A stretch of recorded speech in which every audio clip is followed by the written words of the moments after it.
Hello అండి, welcome back to my channel. Nowadays చాలామంది పిల్లలు కూడా నార్మల్ బిస్కెట్స్ కంటే ఎక్కువ కుకీసే ఇష్టపడతారు. వాటిని ఇంట్లో ఈజీగా, చాలా క్రిస్పీగా, చాలా టేస్టీగా ఓన్లీ 3 ఇంగ్రీడియంట్స్ మాత్రమే యూజ్ చేసుకుని చేసుకోవచ్చండి. చాలా ఈజీ ప్రాసెస్. నేను పక్క కొలతలతో చెప్తానండి. ఇప్పుడు 1/2 కప్పు వరకు బటర్ని తీసుకోవాలి. బటర్ అనేది నార్మల్ రూమ్ టెంపరేచర్లో ఉండాలండి. డైరెక్ట్గా ఫ్రిడ్జ్లోంచి తీసి వాడకూడదు. ఇప్పుడు 1/4 కప్పు షుగర్ని మిక్సీ పట్టుకుని ఇందులోకి వేసుకోవాలి. ఇప్పుడు ఈ రెండింటిని కూడా బాగా కలుపుకోవాలండి. సాఫ్టీ టెక్స్చర్ వచ్చేంత వరకు కూడా బాగా మిక్స్ చేసుకోవాలి.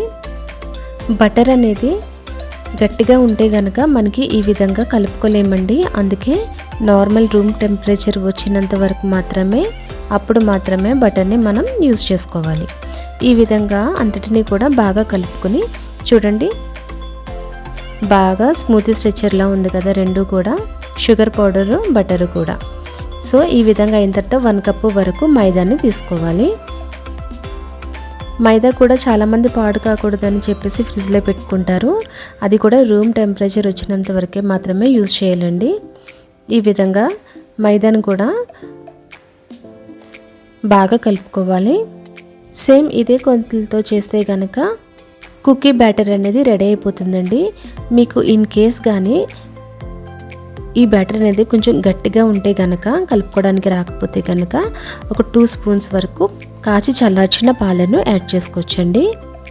నేనైతే ఓన్లీ బటర్, షుగర్ పౌడర్, మైదా, ఓన్లీ 3 ఇంగ్రీడియంట్స్ తోటే కుకీస్ చేస్తున్నాను. ఈ మైదాను కూడా బాగా కలిసేటట్టు ఒక మెత్తని చపాతీ ముద్దలాగా కలుపుకోవాలండి.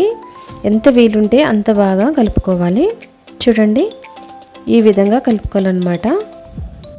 ఇప్పుడు మరొకసారి హ్యాండ్ని యూజ్ చేసుకుని కూడా ఒకసారి అంతటిని కూడా క్లీన్గా ఒకసారి ప్రెస్ చేసుకొని కలుపుకోవాలండి.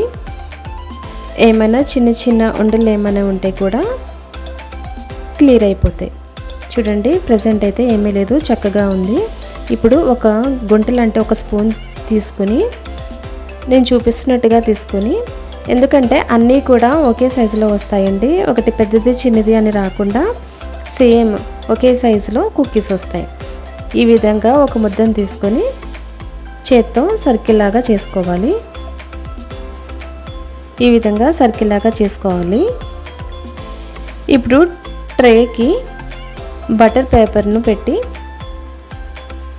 సర్కిల్ చేసుకున్న ఈ కుకీస్ బ్యాటర్ని లైన్గా పెట్టుకోవాలి. నేను వితౌట్ ఓవెన్ కూడా చెప్తానండి. వితౌట్ ఓవెన్ మనం కేక్ బేక్ చేసుకుంటాం కదా, సేమ్ అదే వేలో ఈ కుకీస్ని కూడా బేక్ చేసుకోవాలి. జస్ట్ 15 to 20 మినిట్స్ అయితే సరిపోతుందండి.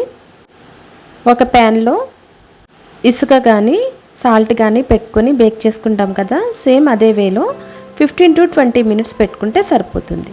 నేను ఇలా ఖాళీలుగా పెట్టానండి ఈ ఉండల్ని, ఎందుకంటే సైజ్ అనేది ఇంక్రీజ్ అవుతుంది. ఒక ఫోర్క్ తీసుకుని ఈ విధంగా మనం నచ్చిన షేపు ఇచ్చుకోవచ్చు. చూడండి, ఒకసారి ప్రెస్ చేసుకుని ఈ విధంగా అంటే కనుక చాలా క్లీన్గా నీట్గా వస్తుంది అన్నమాట. చూడడానికి కూడా బాగుంటాయి. మీరు పక్కనే పెట్టేసుకోకండి, అవి ఉడికేటప్పటికి సైజ్ అనేవి ఇంక్రీజ్ అవుతాయి అన్నమాట. ఈ విధంగా ఖాళీలుగా అమర్చుకొని మీకు నచ్చిన షేప్ని ఇచ్చుకోవచ్చు. ఈ విధంగా అన్నిటినీ కూడా పెట్టుకున్న తర్వాత ఓవెన్ని 170 degreesలో 20 మినిట్స్ ప్రీ హీట్ చేసుకుని పెట్టుకోవాలి. 2 రాడ్స్ను కూడా హీట్ చేసుకుని పెట్టుకోవాలండి.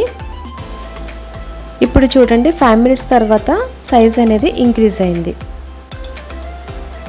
సో ఒకసారి మీరు పెట్టుకున్న టైం 15 to 20 మినిట్స్ పెట్టుకుంటారు కదా, ఆ టైం అయిపోగానే ఒకసారి చెక్ చేసుకోండి.